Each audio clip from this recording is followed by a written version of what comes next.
Welcome to Obsidian Entertainment. We here at the studio have joked around that this has been the year of Obsidian, with Avowed releasing early this year and now ending the year with 2 more games. And what better way to cap this incredible year for us than by doing what our studio does best, sequels. That's where I come in. You can get out of here, Fergus. Thank you so much. No, you're doing great. You nailed it. The sequel is the lifeblood of every great franchise. Think about it. The original creates the world and builds fandom, but the sequel, that's what makes it worth remembering. No sequel, no hoverboard. No sequel, no dual SMGs. No sequel, no raccoon tail. No sequel, no Zune 2. Which doesn't really exist, but I wish it had. There was a Zune 2. There was a Zune 2? I'm Mark, the head of sequels here at Obsidian, and I have sequelized everything. Blockbuster movies to AAA video games to my first marriage, so trust me, I know what I'm doing. Come along on this journey with me. Part 2.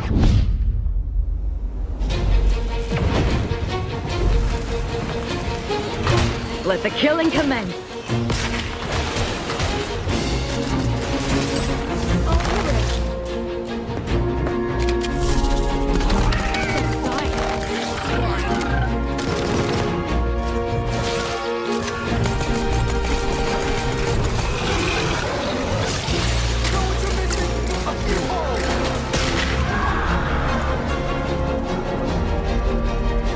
The Outer Worlds 2 is a sequel to The Outer Worlds 1.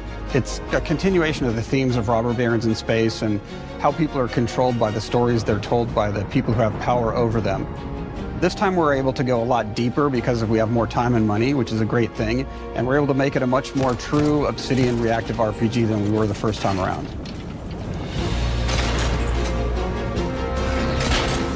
So we're going deeper and more complex with everything for this sequel. Deeper story, lore, RPG interactions, reactivity, all the things we've been known for as a company. It's really a complete realization of everything people want from an Obsidian game. Surprisingly, this is the first time in over 25 years that I've had the chance to do a full sequel for a world that I helped co-create.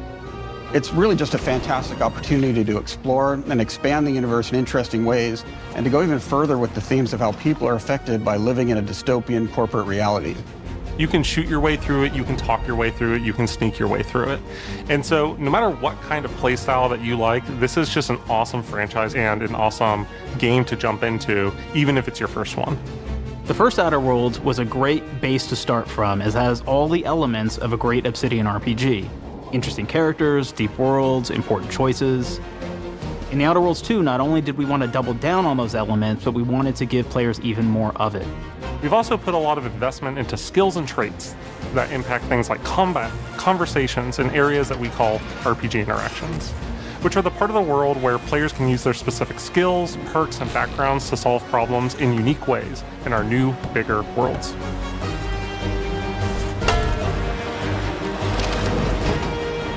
I love a deep RPG experience, and building out that RPG crunchiness for our players was at the forefront of what we set out to create. We prioritize those deeper RPG options with different character builds and combos so players can express their role-playing power fantasies. We also have different equipment options for different playstyles and different companions with different abilities.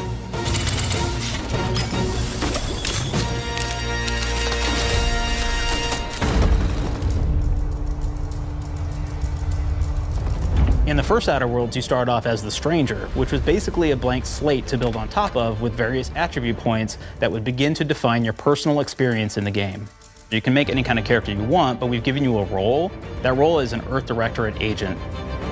You can think of them as kind of like space cowboys or space sky marshals.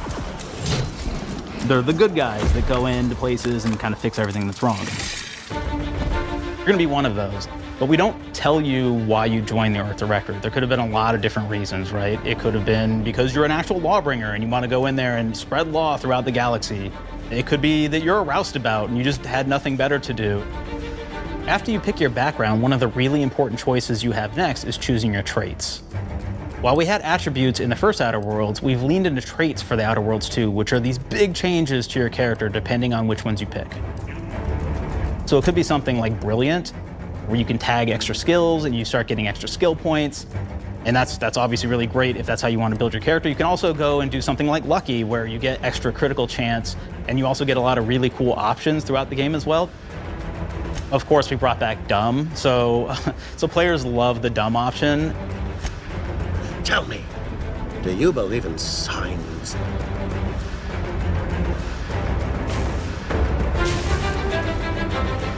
Not quite what I meant, but I like your contempt for boundaries. I could put your adventurous spirit to good use. And you get like lots of really cool, fun conversation options in the game, but we took that even further. And again, there's lots of elements in the game where you can be dumb and use that for something. Could be something as simple as banging on a machine to get it to work. After you've invested in some of your traits, your next choices are going to be choosing your skills. The skills themselves basically allow you to build on your playstyle and what your character is doing in the game. That will be everything from playing stealthily to speccing for an explosive specialty.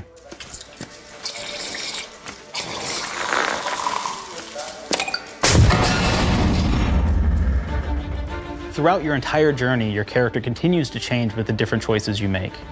In the Outer Worlds 1, actually had more skills than we have, so we condensed them down to really the core and essence of what we really wanted there. But we made each point that you put into a skill much more impactful. So instead of getting small percentage changes, we actually did much larger changes per point that you put into each skill. And again, all these things, because of how they're checked inside the world itself, can matter quite a bit. You know, just even having one additional skill point in something can open up a lot more options in the world itself. If anybody's played Fallout New Vegas, they'll be very familiar with like the perk system. We basically borrowed that, but went even grander. We actually have more perks than Fallout New Vegas did. But here's the cool thing, right? We check and use perks for literally everything, right? So you can do everything from, hey, I want to make a stealthy build that steals stuff and is really good at that. Okay, great. Well, you can take maybe the pickpocketing perk. So that's not available to everybody, but if you select that, now you can actually go around and steal things out of people's pockets.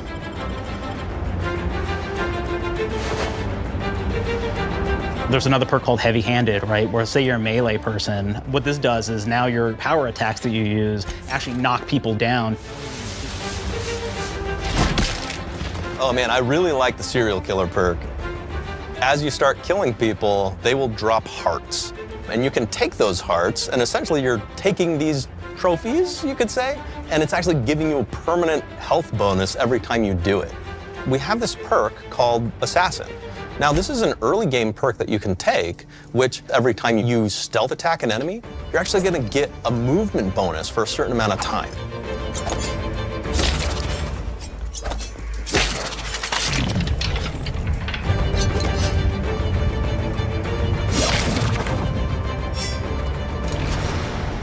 Flaws were a system that everybody loved from the first game, but we wanted to make it more personal to the player. We wanted it to really reflect how you were playing the game and give you a bonus that you actually wanted to really engage with.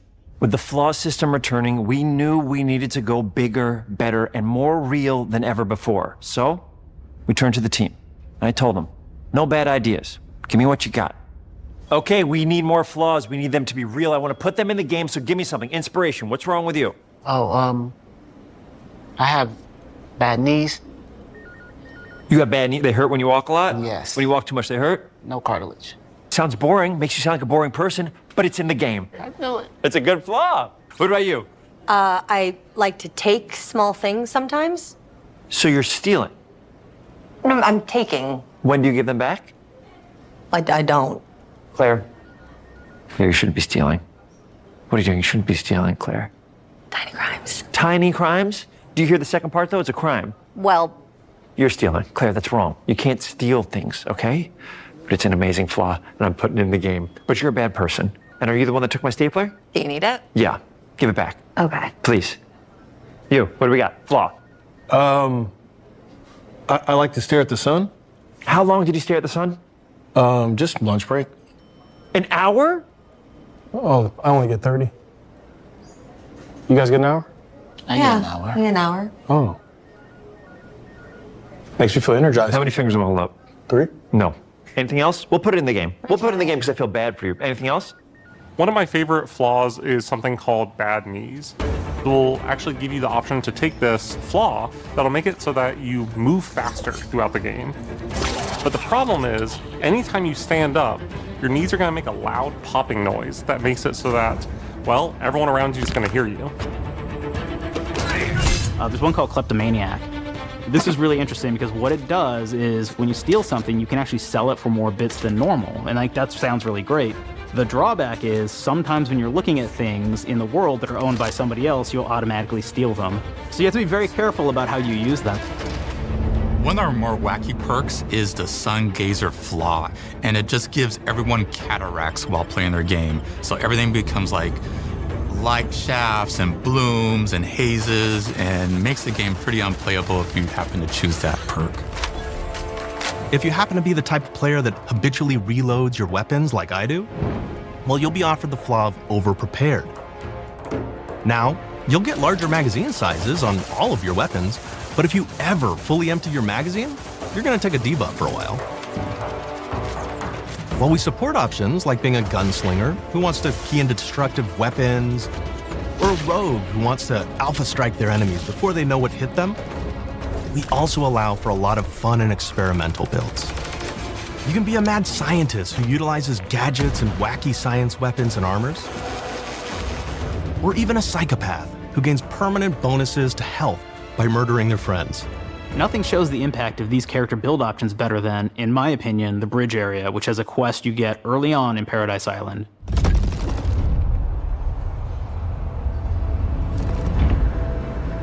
Not only do you kind of encounter this very early, and it's a very core one to the story, but it really expresses our philosophy of allowing the player to solve problems in a bunch of ways. So you may solve it by, speech options. You may talk to them and maybe have to go do a quest for them and really kind of prove that you're a friend of the Protectorate to get by. I may have need of your help, stranger, if you are ready to seize an opportunity to show fealty to the Protectorate. You could go guns blazing and you could just take everyone out inside the POI, lower the bridge itself, and kind of get across.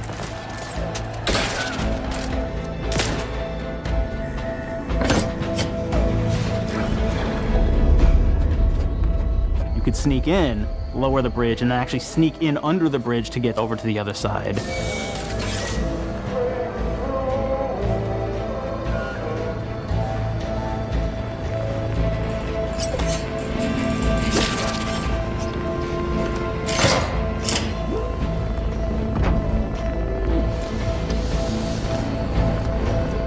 You can bypass the bridge entirely if you found like certain gadgets, like the shield gadget that protects you from poison gas as you go across, or the double jump boots, which kind of allow you to jump across the chasm and get across that way. There's even a really kind of messed up way, right? Which is players can actually sacrifice one of their companion who they just found as part of. We're no different than the Breeze if we start tossing our own to the raps. I sure as law ain't gonna follow someone who can't see the wrong in it. I must admit I'm surprised we could come to an understanding, but I thank you for your loyalty, stranger. As promised, you shall have clearance to cross this bridge. It's such a fun quest, but again, it really showcases that we want you to be able to solve this in whatever way you want to. When you build your character your way, we're there for you. We really want you to have the experience that you want to have out of this.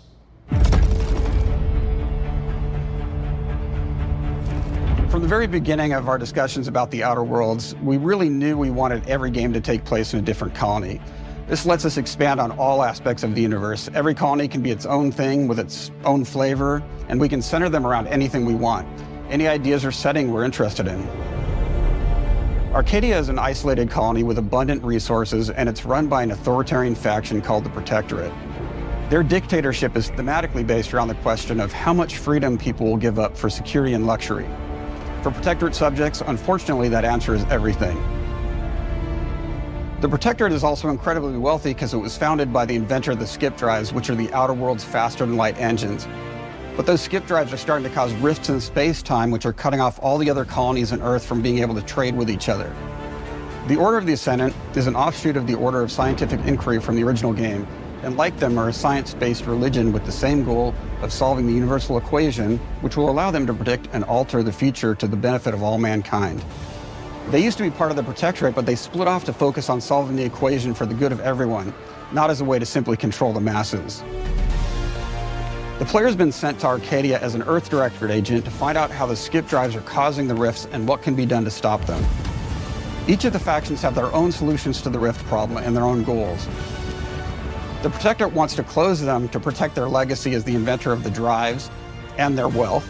The Order wants to close them not only for the good of everyone, but also because they're complicating the math they're using to solve the universal equation. And Antes just wants to be able to open and close them at will to control all the trade routes between the colonies.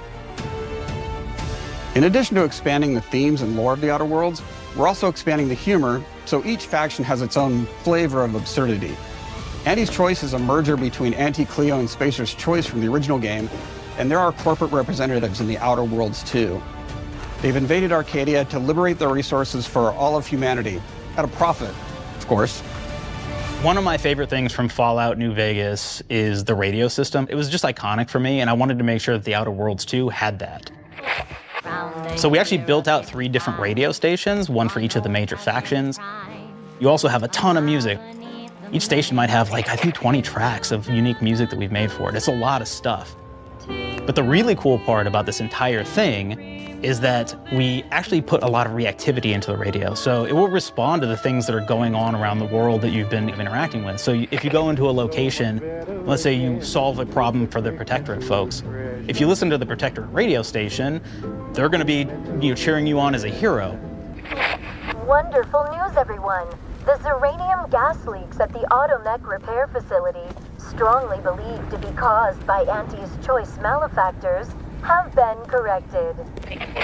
Some hotshot for hire just managed to fix the electrum leak in their repair facility.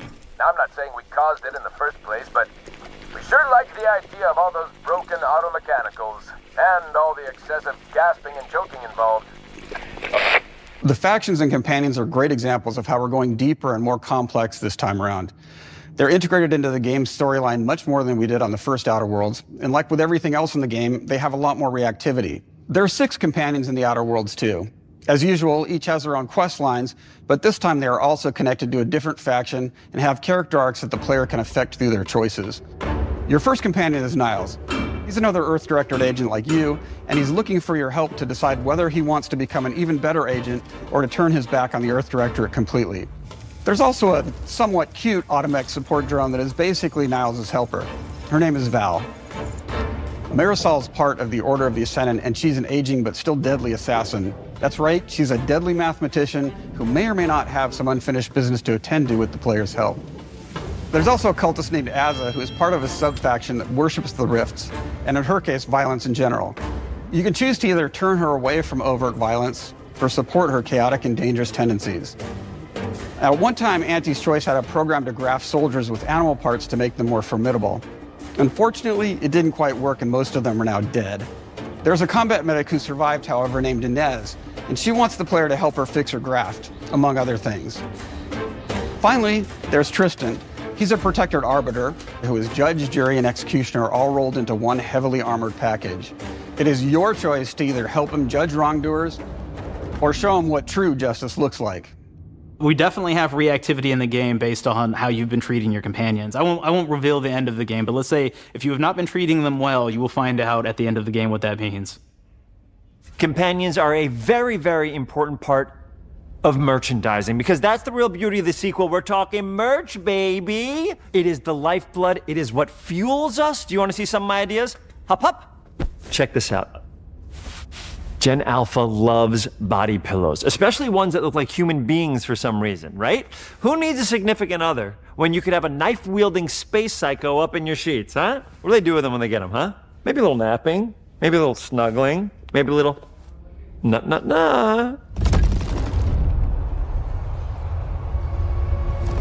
The visuals of the first Outer Worlds depicted a frontier colony in space.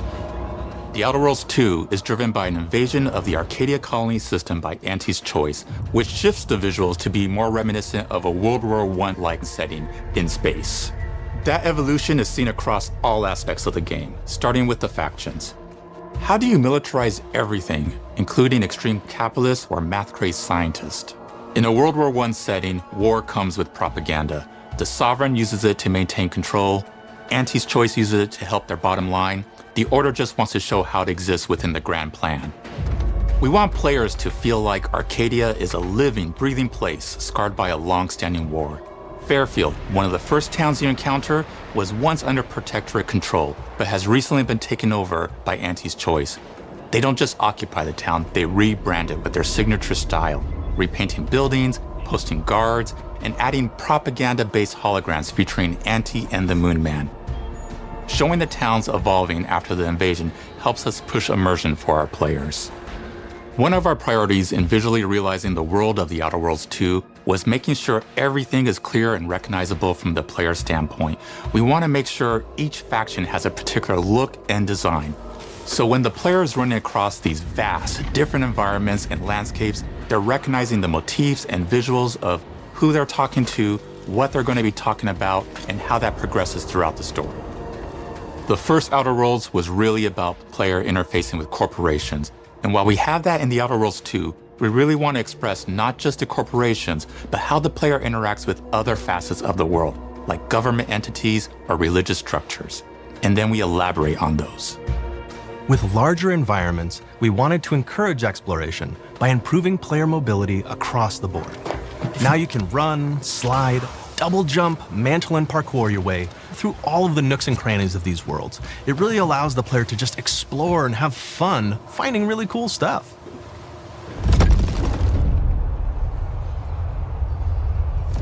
We've aimed to make everything in The Outer Worlds 2 better from top to bottom. The RPG elements were the start, but that's touched our story, our art, and especially our gameplay.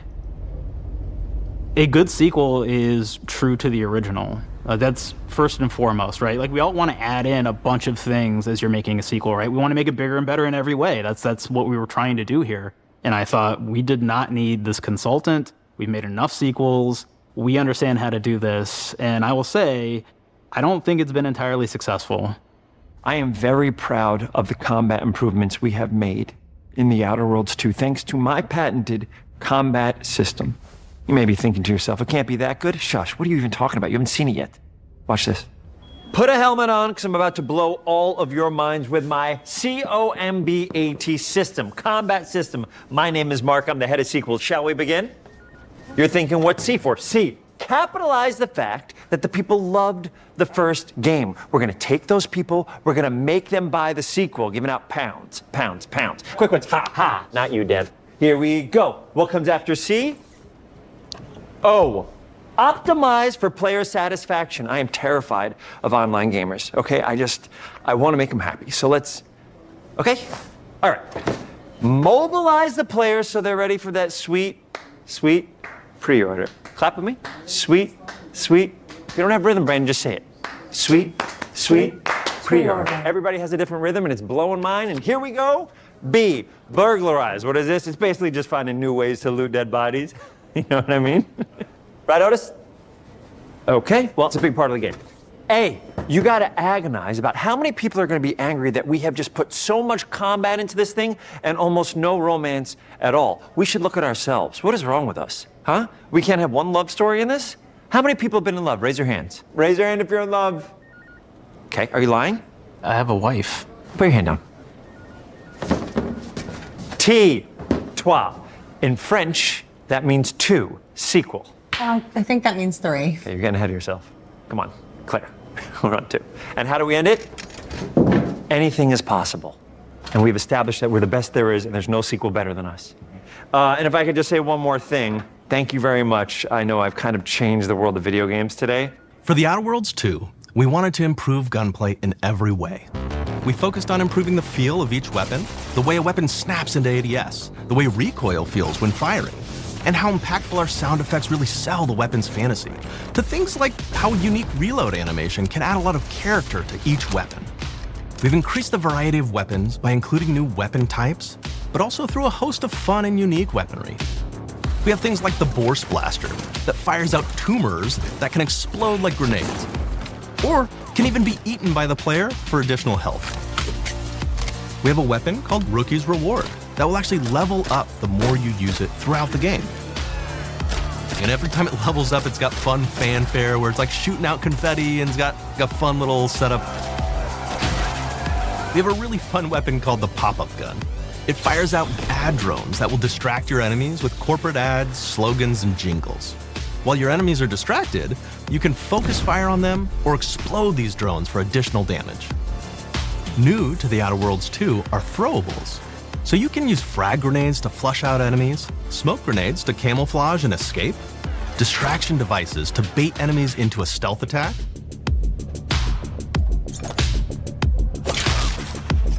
and even science grenades that will levitate enemies, allowing you to fire upon them while they float helplessly.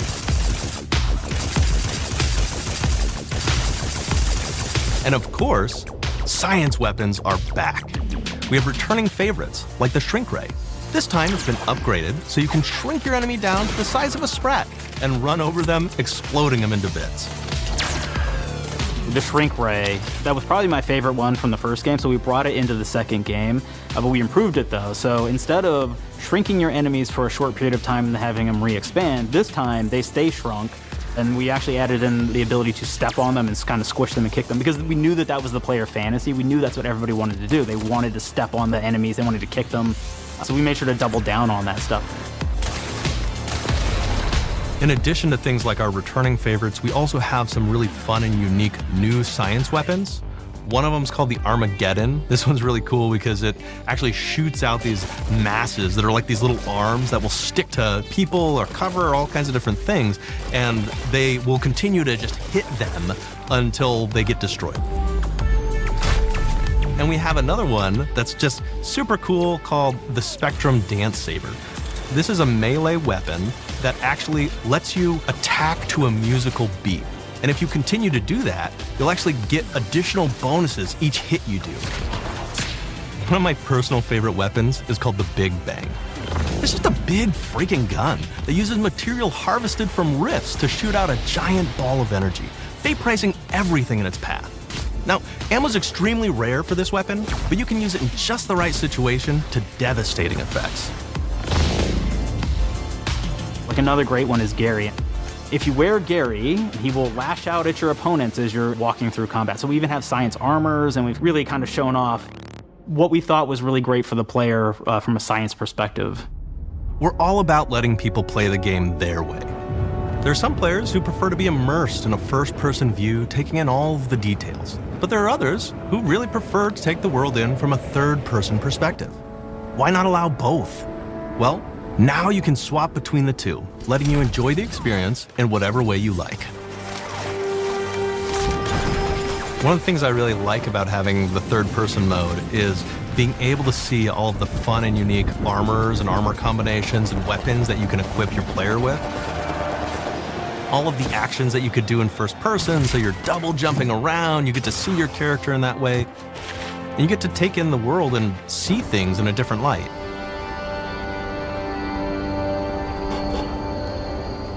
The Outer Worlds 2 is really the biggest game we've ever made.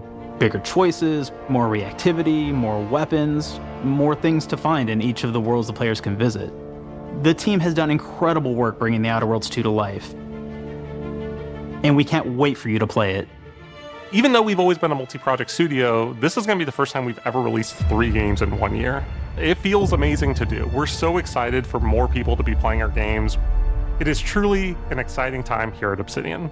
We're exploring worlds big and small while expanding on franchises that we've created, and we have no plans to slow down.